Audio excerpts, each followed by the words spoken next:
আমি কোরআনের সূরা আল বাকারার ৬২ নম্বর আয়াতের এই আয়াতে কিভাবে বলা হলো যে এই সৌদি আরবকে কি বিশ্বাসঘাতক বা মুনাফিক দেশ বলা যায়? আপনার কি বলা উচিত আমি যা বলছি? ফিলিস্তিনে আমাদের ভাই ও বোনদের জবাই করা হচ্ছে, ইসরায়েল থেকে প্রায় $50 মিলিয়ন আমদানি করে। আর এটা মুসলিম এবং খ্রিস্টানদের মধ্যে একটা বিতর্কিত বিষয়ের মতো হয়ে গেছে। পোর্ট ক্লাং হয়ে একটা জাহাজ ইসরায়েলে যাচ্ছে, তারা আমাদের জাহাজে আসতেই পারবে না। দাজ্জাল আসার আগে কি ফিলিস্তিন স্বাধীন হবে? ইসরায়েলি জায়নবাদীদের গণহত্যা থেকে হামাসের মতো নির্দিষ্ট দলগুলো নিয়ে তর্ক করতে দেখেছি।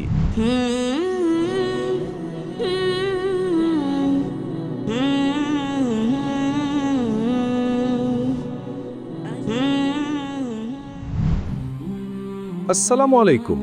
আমি একটা বিশ্ববিদ্যালয়ের প্রভাষক। আমি আপনার অ্যাকশন প্ল্যান ব্যবসায়িক প্রতিষ্ঠান বয়কটের ব্যাপারে স্পষ্টতা চাই। আমার জ্ঞান অনুযায়ী আপনি কেন আমাদের নিজেদের চিন্তাকে শুধুমাত্র একটি ব্যবসায়িক প্রতিষ্ঠানের মধ্যে সীমাবদ্ধ করছেন?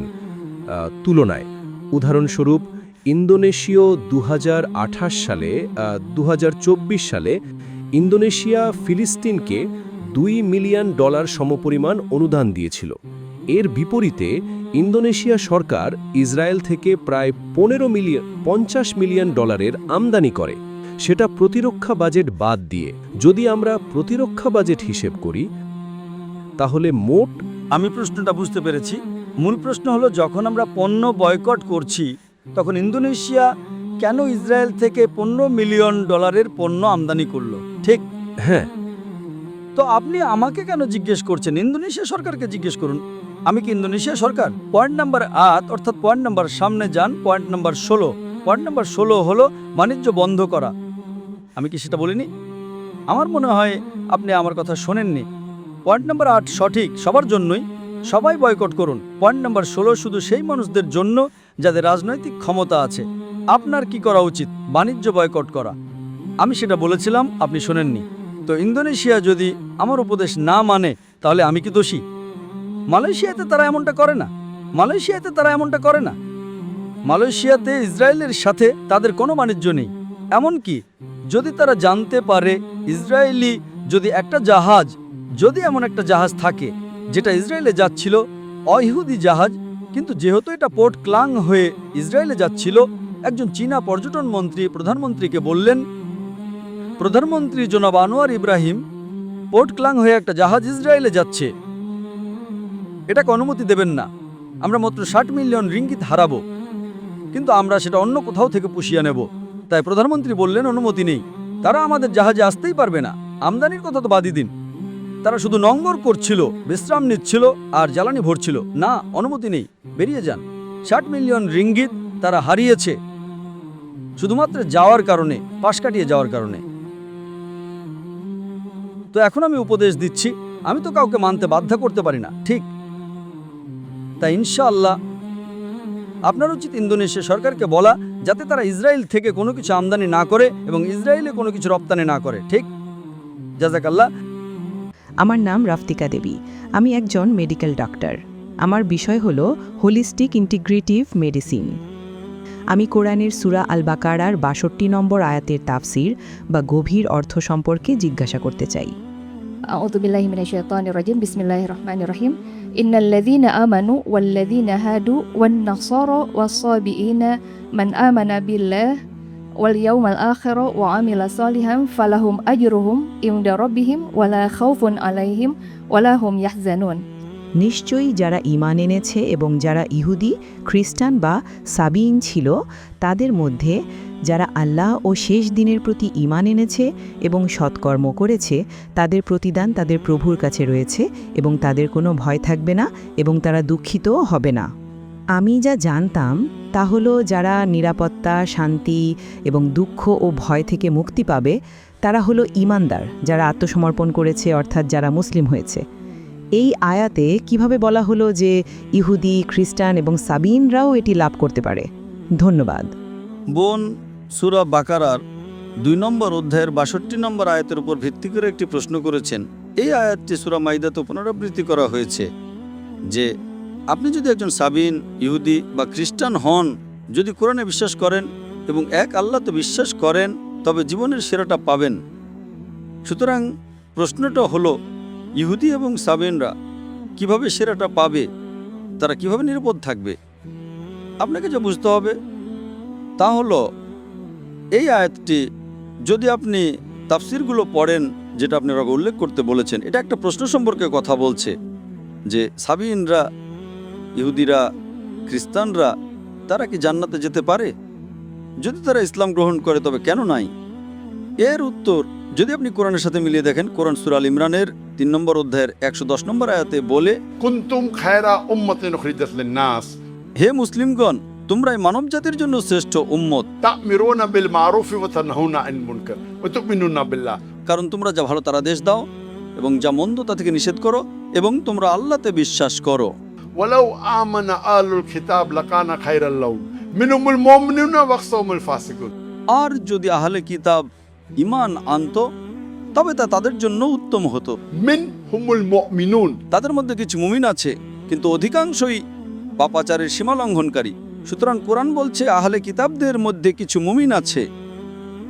যেমন ধরেন, আপনারা যদি জানেন, নবীর সময়ে খাদিজা রাদিয়াল্লাহু আনহার আত্মীয় ওয়ারাকা ইবনে নৌফল তিনি ভবিষ্যৎবাণী করেছিলেন যে মুহাম্মদ সাল্লাল্লাহু আলাইহি সাল্লামকে তার নিজের লোকেরাই দেশ থেকে বের করে দেবে, এবং আমি যদি বেঁচে থেকে আমি তাকে সমর্থন করব। তিনি একজন খ্রিস্টান ছিলেন, তিনি ছিলেন মিনহুমুল মুমিনিন। সুতরাং আল্লাহ কোরআনে বলেন যে কিছু খ্রিস্টান আছে যারা মুমিন। তাই আমার মতে এই আয়াতটি সেই সব খ্রিস্টান, সেই সাবিন, সেই ইহুদিদের বোঝায় যারা মুমিন, সাধারণ ইহুদিদের নয়। অনেক আয়াতে তাদের সম্পর্কে বলা হয়েছে যে তারা ভুল পথে আছে। কোরআন কিভাবে সরাবিরোধী হতে পারে? কোরআন বিরোধী নয়। তাই আমি বিশ্বাস করি এই ক্রস রেফারেন্সটি হলো যে এই আয়াতটি সেই লোকদের বোঝায় যে বা যারা ধর্ম গ্রহণ করবে। এর দুইটা তাফসির আছে। একজন মুফাসসির বলেন যে তারা কি জান্নাতে যেতে পারে? যারা ধর্ম গ্রহণ করবে তবে তারা জান্নাতে যাবে যদি তারা বিশ্বাস করে। আর তাদের মধ্যে কিছু মুমিন আছে যারা সত্যিকারের বিশ্বাসী, কিন্তু অধিকাংশই পাপাচারী, সীমা লঙ্ঘনকারী। আশা করি প্রশ্নের উত্তর পেয়েছেন। আমি ইহুদি এবং খ্রিস্টানদের সম্পর্কে জানতাম, কিন্তু আমি সাবিইনদের সম্পর্কে সত্যিই বুঝতে পারছি না। এর অর্থ কি? সাবিন হলো অন্য একটা জনগোষ্ঠী। লোকেরা বলে যে তারা অগ্নি উপাসক হতে পারে। সাবিনরা অগ্নি উপাসকও হতে পারে, পার্সীয় হতে পারে। এটা আরেকটা জনগোষ্ঠী। আমরা ইহুদিদের চিনি, আমরা খ্রিস্টানদের চিনি। তারা এমন একটা জাতি যারা এদের মাঝামাঝি সময়ে এসেছিল। আর কিছু মুফাসসির বলেন যে তারা পার্সীয় হতে পারে হয়তো। আশা করি প্রশ্নের উত্তর পেয়েছেন। ধন্যবাদ। আমার নাম মিয়া, আমার পেশা গৃহিণী। আমার প্রশ্ন হলো, দাজ্জাল আসার আগে কি ফিলিস্তিন স্বাধীন হবে? আপনাকে ধন্যবাদ। দাজ্জাল আসার আগেই কি ফিলিস্তিন স্বাধীন হবে? হ্যাঁ, ইনশাআল্লাহ আল্লাহ তাআলার কাছে আছে, আমার কাছে অদৃশ্য জ্ঞান নেই। তবে ইনশাআল্লাহ, তবে নিশ্চিত তারা স্বাধীন হবে। এই সম্পর্কে হাদিস রয়েছে যে নিশ্চিত দাজ্জাল আসবে এবং দাজ্জালকে নবী যিশু আলাইহিস সালাম হত্যা করবেন। এখন যখন দাজ্জালকে হত্যা করা হবে তখন পুরো বিশ্ব দাজ্জাল থেকে মুক্ত হবে।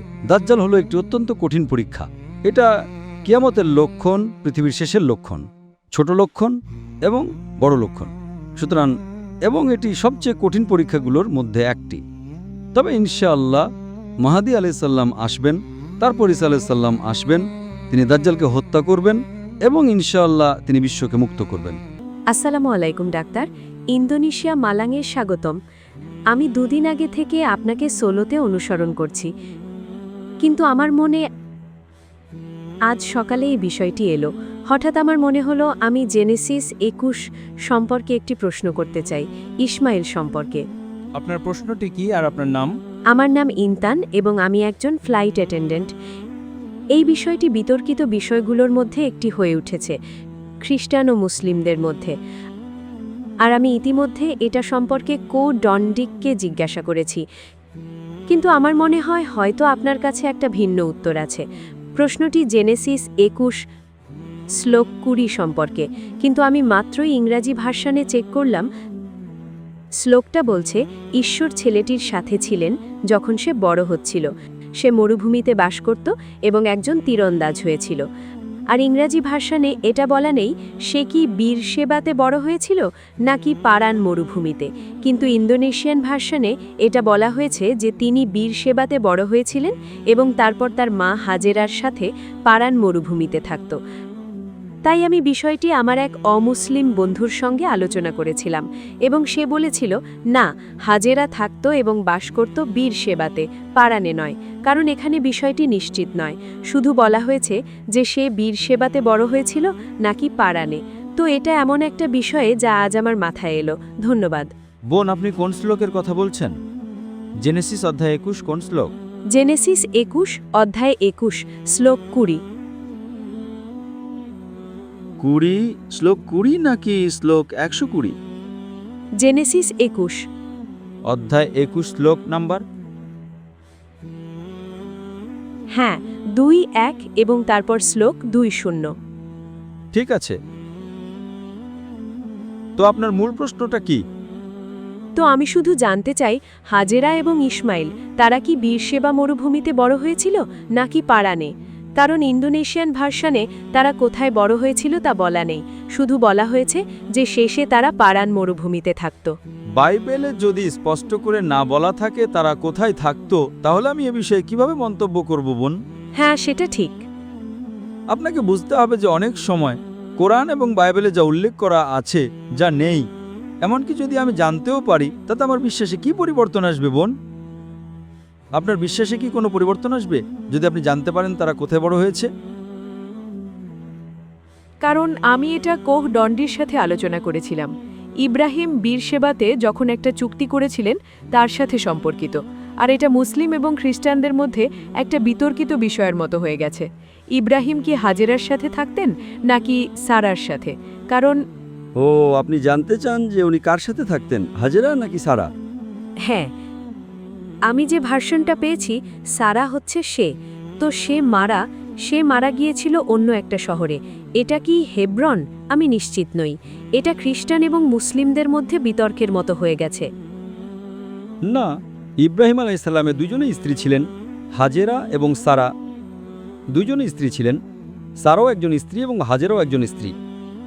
তাহলে বিতর্কটা কি নিয়ে আমি বুঝলাম না।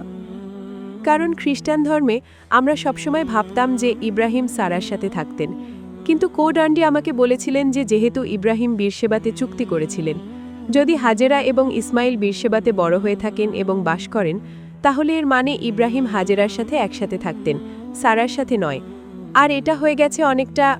এটা নির্ভর করছে, শুরুতে অবশ্যই প্রথম স্ত্রী ছিলেন সারা, তাই জীবনে প্রথম অংশ তিনি সারার সাথে থাকতেন। হাজেরাকে বিয়ে করার পর তিনি হাজেরার সাথেও থাকতেন। এখানে পার্থক্যটা কি আমি বুঝতে পারছি না। তিনি শুরুতে সারার সাথে থাকতেন, পরে তিনি হাজেরাকে বিয়ে করেন, ঠিক? হ্যাঁ, তিনি হাজেরার সাথেও থাকতেন, তারপর তিনি হাজেরাকে মক্কায় রেখে আসেন, তারপর তাকে রেখে আসেন। তাই জীবনের বিভিন্ন সময়ে তিনি বিভিন্ন মানুষের সাথে থাকতেন। তো সমস্যাটা কোথায়? তার জীবনের বিভিন্ন সময়ে তিনি ভিন্ন ভিন্ন স্ত্রীর সঙ্গে থাকতেন। কারণ আমি বাইবেলের ভার্সনটা পেয়েছি। দুঃখিত। হ্যাঁ, আমি বাইবেলের ভার্সন পেয়েছি। সারা মারা গিয়েছিলেন এবং ছিল হেব্রনে, কানানের কাছে। তো আমাদেরকে বলা হয়েছে যে কোডন্ডির মতে আসলে ইব্রাহিম হাজেরার সাথে থাকতেন, সারার সাথে নয়। শুধু এটা জানতে চাই। সারা মারা যাওয়ার পর তিনি কিভাবে সারার সাথে থাকতে পারেন? সরি, সারা মারা যাওয়ার পর তিনি কিভাবে সারার সাথে থাকতে পারেন? না, আমি মানে কোডন্ডি বলেছিলেন যে ইব্রাহিম সারার সাথে থাকতেন না, কারণ সারা ইব্রাহিমের থেকে আলাদা জায়গায় থাকত। না, কিন্তু এতে কি পার্থক্য হয়? কারণ খ্রিস্টান ধর্মে বোন, এতে কি পার্থক্য হয় আপনার বিশ্বাসে বা আমার বিশ্বাসে? আমরা বিশ্বাস করি যে উভয়ই ইব্রাহিম আলাইহিস সালামের স্ত্রী ছিলেন এবং তিনি উভয়ের সাথেই নির্দিষ্ট সময় বসবাস করেছেন। তো কোথায় সেই আপনার যুক্তিটা কোথায় যে এতে কি পার্থক্য তৈরি হয়? ইব্রাহিম আলাইহিস সালাম কি এতে ছোট নবীতে পরিণত হন? না, কারণ আমরা সবসময় ভাবতাম যে ইব্রাহিম সারার সাথে একসাথে থাকতেন। কি পার্থক্য আমি আপনাকে জিজ্ঞাসা করছি, আপনার বিশ্বাসে এতে কি পরিবর্তন হয়? আমার প্রশ্ন হলো যে ইব্রাহিম আলাইহিস সালাম কি একজন ছোট নবী বা একজন ভালো নবী হয়ে যান না? তাহলে আমরা এমন বিষয় নিয়ে আলোচনা করি যা কোনো পার্থক্য তৈরি করে। যেমন কেউ আমাকে জিজ্ঞাসা করলো মুসা আলাইহিস সালামের মায়ের নাম কি ছিল, এখন আমি এটার উপর গবেষণা করব? এতে আমার কি পার্থক্য হবে? আপনি বুঝতে পারছেন না? আমি তার সম্পর্কে জানি, তার নাম কি। আমি গবেষণা করি, কিন্তু এতে আমার কোনো উপকার হয়? কিছু গবেষণা বিশ্বাসকে শক্ত করে, আর কিছু গবেষণা কেবল একাডেমিক। আমি একজন দায়ী, আমি গবেষণা করি যা আমাকে দাওয়া প্রদানে সাহায্য করে, ঠিক? হ্যাঁ। আমি বাইবেল পড়েছি, আমি কোরআন পড়েছি, তাই আমি এমন বিষয়গুলোতে বেশি গবেষণা করি যা দিয়ে আমি একজন মানুষের বিশ্বাসে পরিবর্তন আনতে পারি। কিন্তু কিছু প্রশ্ন আছে, যেমন কেউ আমাকে জিজ্ঞাসা করলো আপনি কি মুসা আলাইহিস সালামের মায়ের নাম জানেন? এখন আমি কি এটার উপর গবেষণা করব? আমি বললাম এতে কি পার্থক্য হয়? আপনি বুঝতে পারছেন? জি, বুঝতে পারছি। তো আমরা সেসব বিষয় নিয়ে গবেষণা করি যা আমাদের বিশ্বাস এবং জীবনে পার্থক্য তৈরি করে। কিছু গবেষণা আপনাকে কোনো লক্ষ্যেই পৌঁছাতে পারে না। আশা করি উত্তরটা পেয়েছেন। ঠিক আছে। আমার নাম, আমি আমার পরিচয় দিচ্ছি। আমার নাম আসিয়া, আমি একজন গৃহিণী। আমি এখানে সৌদি আরবের বিষয়টি তুলে ধরছি, যা কিনা একটি ইসলামিক দেশ। কিন্তু যখন ফিলিস্তিনে তাদের ভাই বোনদের হত্যা করা হচ্ছে, বোমা মারা হচ্ছে, অনাহারে রাখা হচ্ছে, তখন তারা কেন তাদের রক্ষা করছে না? আমার প্রশ্ন হলো এই সৌদি দেশটিকে, এই সৌদি আরবকে কি বিশ্বাসঘাতক বা মুনাফিক দেশ বলা যায়? বোন, আপনি বলছেন ইসরায়েল আক্রমণ করছে আর তারা তেমন কিছু করছে না, কিন্তু আপনার ভাই বলেছেন যে ইন্দোনেশিয়া আমদানি করছে।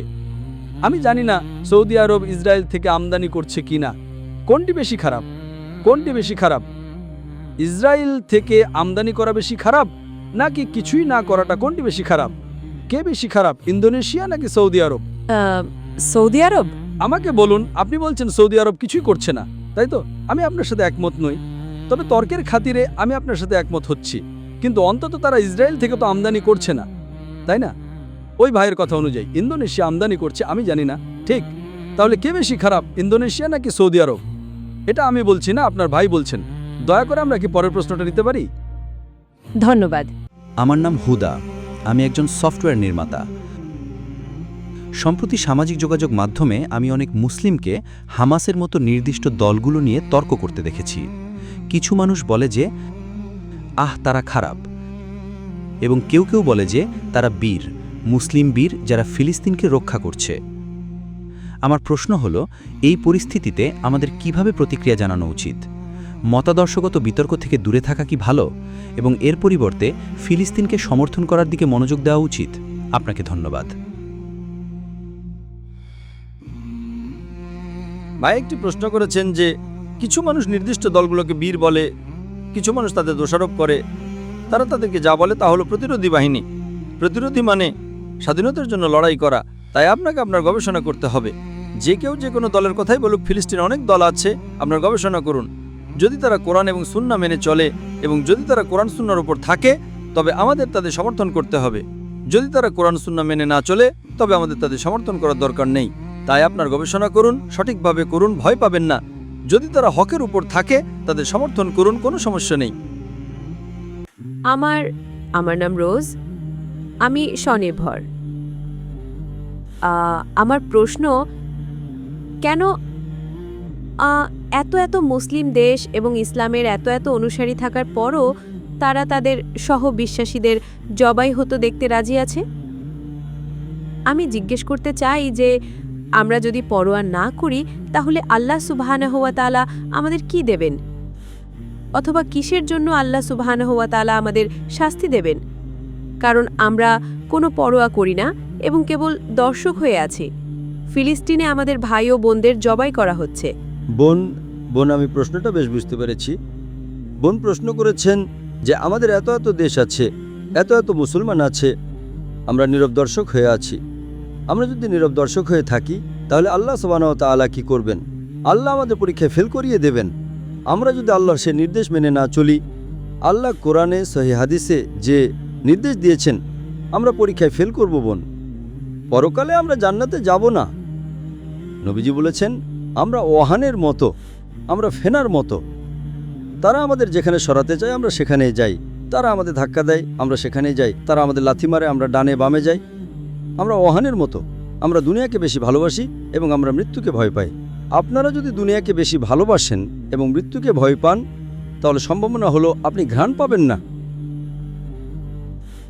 রসুল এবং আল্লাহকে বেশি ভালো না বাসেন, আপনি যদি আপনার পিতা, আপনার সন্তান এবং সমগ্র মানবজাতির চেয়েও আপনি জান্নাতের ঘ্রাণ পাবেন না। অনেক ধন্যবাদ।